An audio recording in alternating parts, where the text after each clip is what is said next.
우리가 진리라고 굳게 믿어온 지식들 중에서 과연 단 하나라도 절대적인 확신을 가질 수 있는 것이 존재한다고 진심으로 생각하십니까?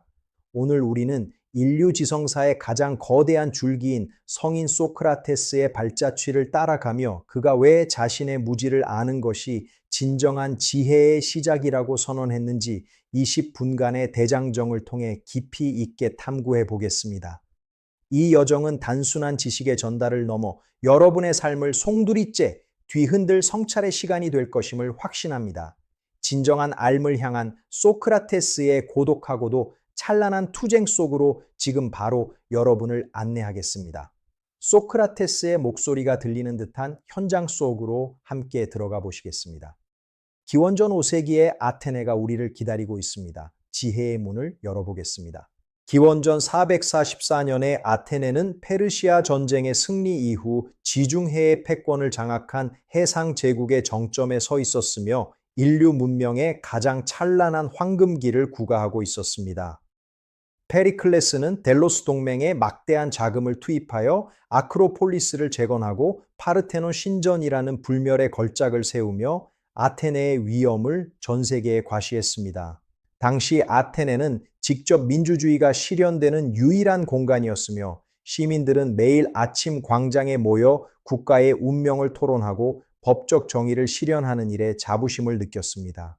하지만 이러한 외적인 번영 뒤에는 동맹국들에 대한 가혹한 경제적 수탈과 함께 내부적인 정치적 긴장이 서서히 고조되고 있었음을 우리는 기억해야 합니다.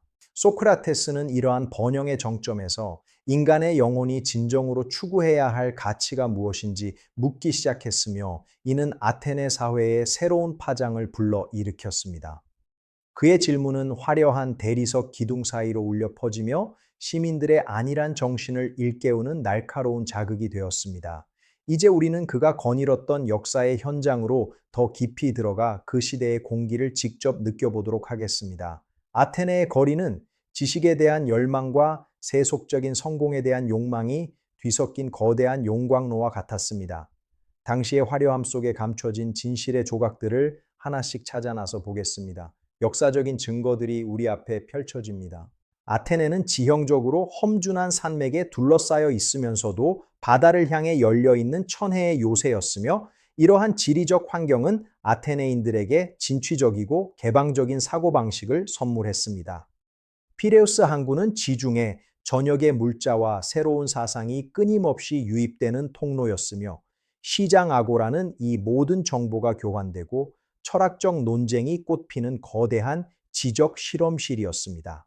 맑고 투명한 지중해의 햇살은 대리석 건물들을 눈부시게 비추었으며 사람들은 그늘진 기둥 아래 모여 세상의 이치와 인간의 도리에 대해 밤낮 없이 토론을 벌였습니다. 소크라테스는 바로 이 공기 속에 녹아있는 지적 갈증을 누구보다 예민하게 포착하였으며 자신만의 독특한 대화법을 통해 아테네 시민들의 영혼을 가꾸는 일에 평생을 바쳤습니다. 고대 아테네의 지형은 그 자체로 철학적 사유가 싹 틀 수 있는 최적의 무대였으며 소크라테스는 이 무대 위에서 가장 빛나는 주연 배우이자 감독으로 활약했습니다. 아티카 분지의 바람은 자유로운 사상을 실어 날랐으며 사람들은 그 바람을 타고 진리의 바다로 나아가는 법을 배우고 있었습니다. 이 척박하면서도 풍요로운 땅에서 인류 역사상 가장 위대한 철학적 혁명이 시작되고 있었던 것입니다. 우리는 이제 그가 거닐었던 좁은 골목길과 광장의 흙먼지까지도 직접 목격하게 될 것입니다. 지리적 조건은 아테네를 철학의 중심지로 만드는 결정적인 기초가 되었습니다. 자연과 도시가 어우러진 이 공간은 소크라테에게 무한한 영감을 제공했습니다. 땅의 기운이 철학으로 승화되는 순간입니다. 인류의 영적 고향과도 같은 이 땅의 숨결을 느껴보시기 바랍니다. 당시 아테네 사회는 약 3만 명의 성인 남성 시민권자를 핵심 동력으로 운영되었으나 그 거대한 문명을 떠받치고 있었던 것은 10만 명이 넘는 노예와 외국인들의 헌신적인 노동력이었습니다. 경제적 풍요는 시민들에게 정치를 논하고 예술을 감상할 수 있는 충분한 여가를 제공했으며 이는 직접 민주주의라는 전무후무한 정치 체제를 지탱하는 사회적 기반이 되었습니다. 그러나 펠로폰네소스 전쟁의 장기화는 이러한 안정적인 사회 질서를 근본적으로 뒤흔들었으며 전통적인 도덕 가치와 종교적 신념은 점차 회의주의와 냉소주의에 잠식당하기 시작했습니다. 소크라테스는 바로 이러한 사회적 위기 속에서 무엇이 진정으로 가치 있는 삶이며 정의로운 국가인가를 묻기 위해 용기 있게 거리로 나선 유일한 지성인이었습니다.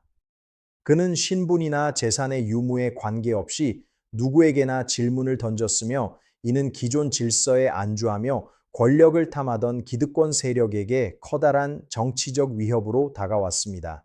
사회의 모든 층위가 소크라테스의 날카로운 질문 앞에 서게 되었으며 사람들은 그를 통해 자신의 삶을 처음으로 정직하게 대면하는 경이로운 경험을 하게 되었습니다.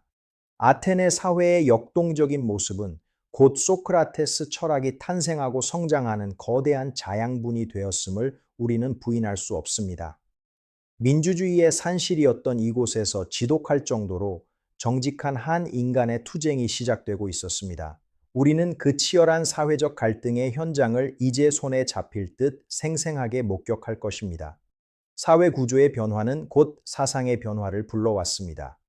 공동체의 결속과 갈등이 공존하는 현장입니다. 수많은 이들의 삶이 얽혀 있는 아테네의 저녁입니다. 각자의 운명이 소용돌이치는 역사의 장으로 여러분을 초대합니다. 지혜를 파는 스승들이라고 불린 소피스트들은 상대주의적 진리관을 바탕으로 법정이나 민회에서 상대를 압도할 수 있는 기술적인 웅변수를 전파하며 아테네 전역을 휩쓸었습니다. 프로타고라스는 인간이 만물의 척도라고 선언하며 절대적인 진리보다는 실용적인 승리와 설득의 중요성을 강조하여 출세를 꿈꾸는 젊은 층에게 폭발적인 인기를 얻었습니다. 소피스트들의 교육은 아테네의 지적 토양을 비옥하게 만들었으나 동시에 객관적인 도덕 기준을 상실하게 만드는 위험한 가치관의 혼란을 야기하는 부작용을 낳기도 했습니다. 소크라테스는 이들의 화려한 궤변에 맞서 인간의 영혼을 가꾸는 진정한 지혜가 무엇인지를 증명하기 위해 평생을 바쳐 논리적인 대결을 벌이는 길을 선택했습니다. 그는 소피스트들처럼 대가를 받지 않았으며 오직 대화를 통해 상대방이 스스로의 무지를 깨닫게 만드는 겸손하고도 강력한 산파수를 사용하여 진리를 탐구했습니다. 이는 곧 소피스트들의 화려한 수사학 뒤에 숨겨진 지적 공허함과 기만적인 논리를 드러내는 가장 치명적이고도 정직한 일격이 되었습니다. 진리와 기술 사이의 거대한 지적 전쟁이 아테네의 거리와 광장에서 매일같이 펼쳐졌으며 이는 서구 철학사의 가장 중요한 전환점이 되었습니다. 우리는 이제 그 뜨거웠던 논쟁의 중심에서 소크라테스가 어떻게 궤변을 깨부수고 진리의 불꽃을 피워 올렸는지 상세하게 확인하게 될 것입니다. 수사학의 전성시대에 소크라테스는 오직 정직한 물음 하나로 세상을 흔들었습니다. 교육의 목적이 성공이냐 진리냐를 두고 아테네는 깊은 고민에 빠져 있었습니다. 말의 힘이 진실을 가리던 시대였습니다. 소크라테스는 그 장막을 걷어내기 시작했습니다. 지성인들의 치열한 자존심 대결이 이어집니다. 인간의 지혜가 시험대에 오른 순간이었습니다. 기원전 431년에 시작된 펠로폰네소스 전쟁은 찬란했던 아테네의 영광에 짙은 어둠의 그림자를 들이우며 27년간의 처절한 소모전으로 이어져 도시 국가의 근간을 파괴했습니다. 아테네 성벽 안으로 몰려든 수많은 피난민들 사이에서 발생한 참혹한 전염병은 위대한 지도자 페리클레스를 포함한 인구의 3분의 1을 앗아갔으며 사회적 도덕성은 회복 불능의 상태로 추락했습니다. 전쟁의 공포와 죽음의 위협 속에서 아테네인들은 점차 이성적인 판단력을 잃고 광기에 사로잡혔으며 이는 소크라테스와 같은 비판적인 지성인들을 향한 근거 없는 불신과 증오로 분출되었습니다. 소크라테스는 전쟁터에서도 용맹한 중장보병으로 활약하며 국가에 헌신했으나 그가 전하는 정직한 진실의 목소리는 패전의 책임을 돌릴 대상을 찾던 대중에게는 거북한 소음으로만 들렸습니다. 전쟁은 아테네의 고귀한 민주주의를 분노에 찬 중후 정치로 타락시켰으며 이는 결국 인류 역사상 가장 비극적이고 불합리한 재판을 예고하는 불길한 전주곡이 되었습니다. 어둠의 시대에도 소크라테스의 질문은 멈추지 않았으며 오히려 죽음의 그림자 속에서 삶의 본질을 묻는 그의 목소리는 더욱 맑고 투명하게 울려 퍼졌습니다.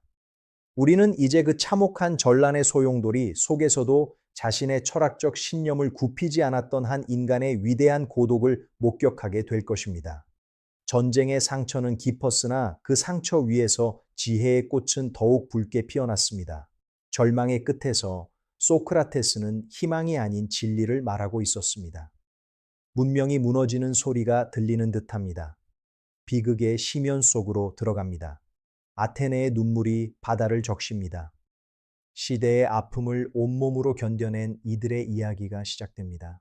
소크라테스의 대화법은 상대방이 정의나 용기라고 믿는 개념에 대해 끊임없이 질문을 던짐으로써 그 논리적 모순을 스스로 발견하게 만드는 독특하고도 강력한 산파술이었습니다. 그는 스스로 아무것도 모른다고 주장하면서도 지혜롭다고 자부하는 정치가와 시인, 그리고 숙련된 장인들을 찾아가 그들의 지식이 얼마나 모래성처럼 취약한지를 명백히 증명해 보였습니다. 이러한 대화의 과정은 단순히 지식을 주입하는 것이 아니라 영혼 속에 잠들어 있는 진리를 깨우는 신성한 의식이었으며 이는 반드시 고통스러운 자기 부정의 단계를 동반하는 것이었습니다. 아테네 사람들은 소크라테스를 잠자는 거대한 말을 깨우는 등에라고 부르며 성가셔했으나 그의 질문은 시민들이 도덕적 타성에서 벗어나 자신의 삶을 성찰하게 만드는 유일한 치료제였습니다. 그는 진정한 지혜란 자신이 모른다는 사실을 정직하게 자각하는 데서 시작된다는 너 자신을 알라는 격언을 몸소 실천하며 서구 철학의 새로운 지평을 열었습니다. 대화는 단순한 말의 주고받음이 아니라 진리를 향한 처절한 정신적 투쟁의 과정이었으며 소크라테스는 그 투쟁의 최전선에서 결코 물러서지 않았습니다. 우리는 이제 그 날카로운 질문들이 어떻게 사람들의 가슴에 박혀 지혜의 싹을 틔웠는지 그 생생한 현장을 직접 목격하게 될 것입니다. 시장의 소음 속에서 진리의 목소리는 더욱 선명하게 울려 퍼지고 있었습니다.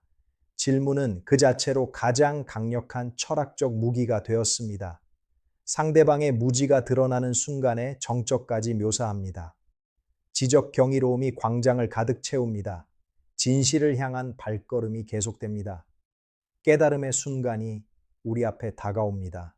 기원전 399년 소크라테스는 국가가 인정하는 신을 믿지 않고 새로운 신령을 도입하며 청년들을 타락시킨다는 죄목으로 법정에 세워졌으나 이는 사실상 그의 비판적 목소리를 잠재우려는 정치적 음모였습니다.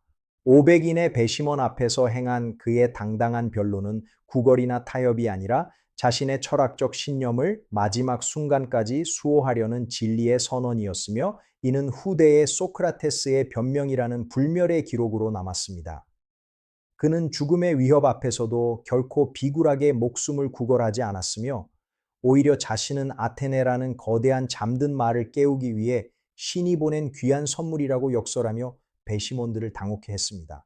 하지만 패전의 상처와 사회적 불안에 시달리며 희생양을 찾던 배심원들은 투표를 통해 그에게 유죄를 선고했고 결국 근소한 표 차이로 인류 역사상 가장 부끄러운 사형 판결을 내리고 말았습니다.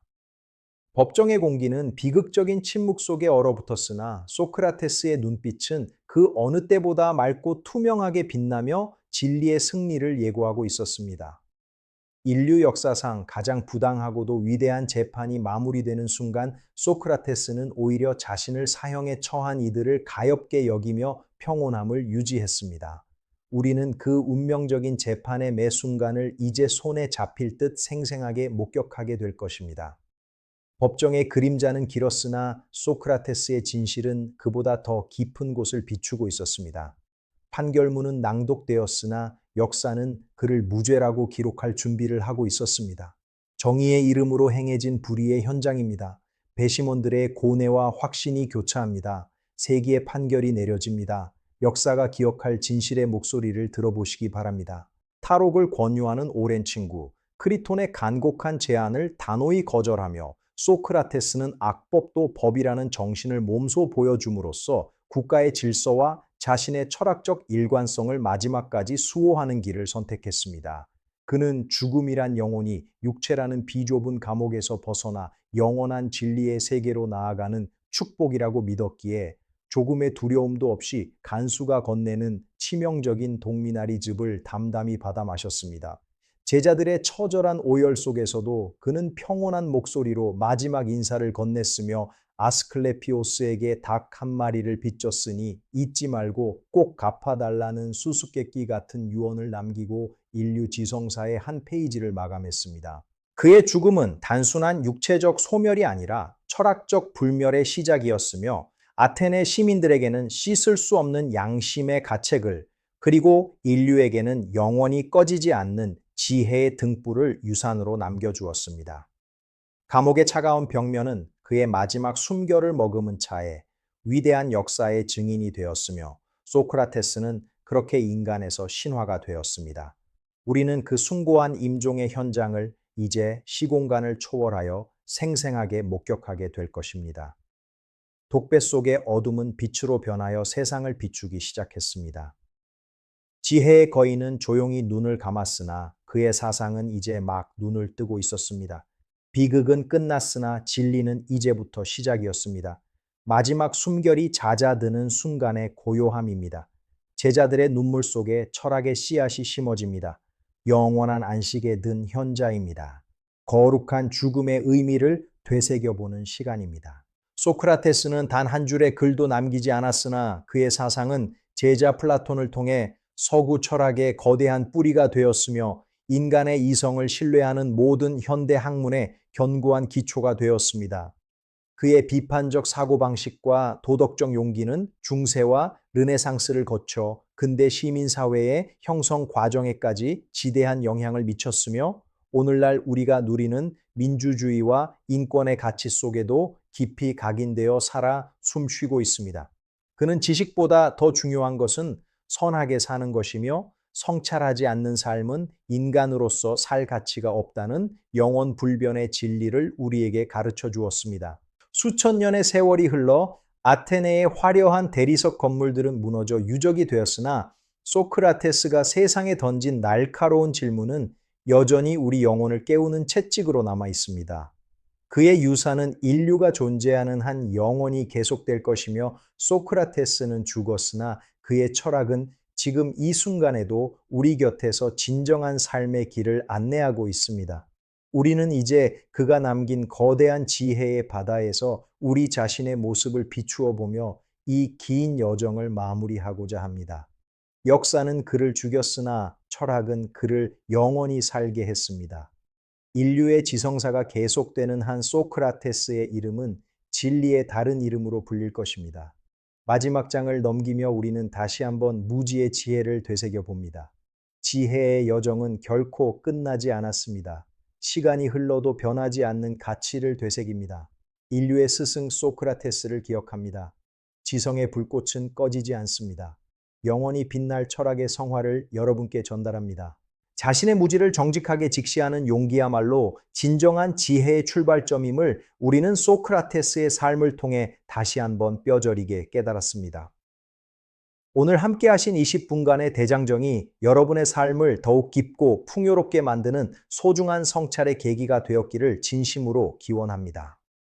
오랜 시간 동안 자리를 지켜주시며 경청해주신 시청자 여러분께 대단히 감사합니다. 영상이 유익하셨다면 구독과 좋아요를 눌러주세요. 감사합니다. Please subscribe and like. Thank you. 다시 한번 머리 숙여 깊은 감사의 인사를 올립니다. 안녕히 계십시오. 여러분의 지혜로운 삶을 응원합니다. 감사합니다.